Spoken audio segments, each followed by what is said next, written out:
近期新聞去到貨而開始有投資者低價入市，並出現短炒轉手獲利嘅個案。樓市回暖嘅勢頭令大家都對樓市係咪見底嘅説法議論紛紛。隨住拆息回落，對投資者嚟講，要有時佢哋提取定存嘅資金去購買資產，都要睇下資產係咪夠吸引。近日有代理行統計咗全港143個大型屋苑，發現唔少都出現供平過租。究竟呢一股動力又可唔可以吸引到投資者呢？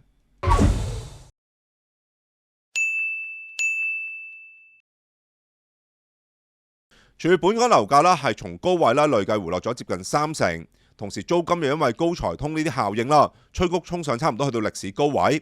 本港多個屋苑嘅收租回報率都有唔錯嘅表現。有代理行最近統計咗全港143個大型住宅屋苑，發現87%都出現供平過租，當中有25個屋苑嘅回報率都高過4厘。其中位於紅磡嘅黃埔新村，佢嘅平均回報率高達5.34厘，成為全港回報最高嘅大型屋苑。呢個回報率遠遠跑贏第二位荃灣嘅荃威花園、青衣美景花園同埋青怡花園嘅4厘8，亦都跑贏咗第5位堅尼地城嘅嘉輝花園4厘7。我哋胡說樓市編輯部按照土地註冊處嘅成交記錄，呢個位於 Y 座低層3室、使用面積323尺嘅單位，買家係以285萬買入㗎，平均尺價低見8826蚊。同一個面積嘅單位，而家月租大概13800蚊。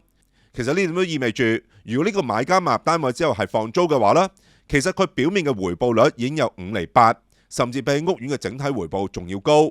息口持續走低，投資者都可以考慮借取少少平錢去做槓桿買樓。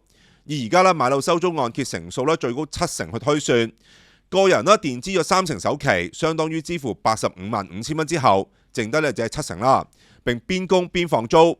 咁樣嘅操作嘅話，收租所得13800蚊，都可以抵消月供7335蚊，每個月都再有6465蚊落袋。對照被鎖實嘅首期，其實回報甚至去到9厘添啊！睇落咁吸引嘅回報，實情都有幾點要留意㗎。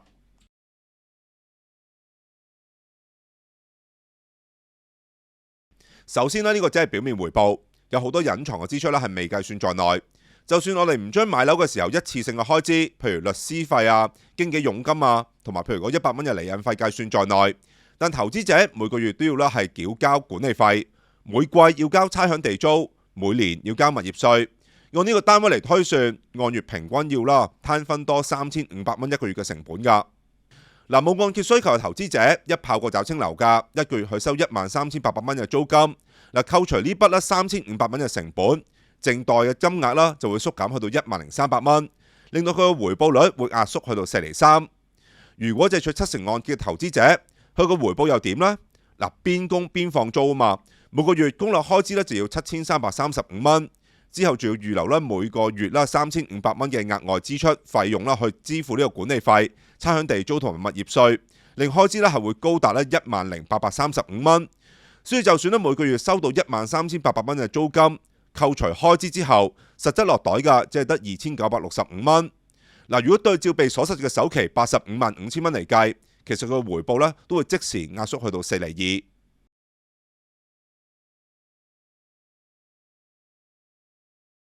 第二，能夠做到高回報嘅屋苑，好多時都屬於樓齡比較高嘅大型屋苑嚟㗎。譬如黃埔新村嘅樓齡已經達到47年，排第2位嘅荃威花園都有43年，青衣美景花園、青怡花園分別係40年同38年。日後會唔會有好多大維修呢啲潛在支出呢？同埋物業喺租值以外嘅升值空間有幾多呢？呢啲都值得投資者去考慮係咪值博。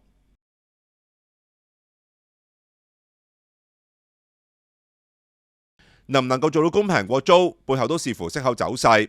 特別在於有按揭需求投資者而言能夠做到高回報，即係因為近日拆息按揭嘅息率係低於鎖息上限，去到只有得1.96厘嘅水平，先可以將呢個供款額壓低。如果日後息口攀升嘅話，就有可能會蠶食相關效應。而拆息升跌，正如之前我哋都講過啦，係受制於資金走向、港元需求、套息活動等等。就算今日跌，聽日可能都升。呢啲都值得投資者留意。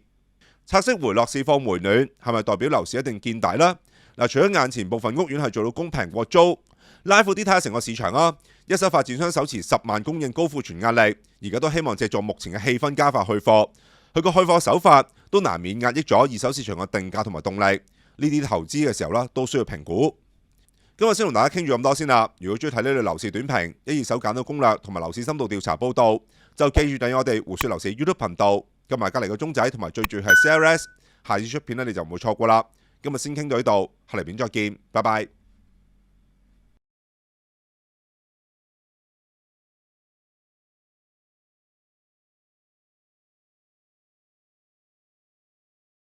Yahoo!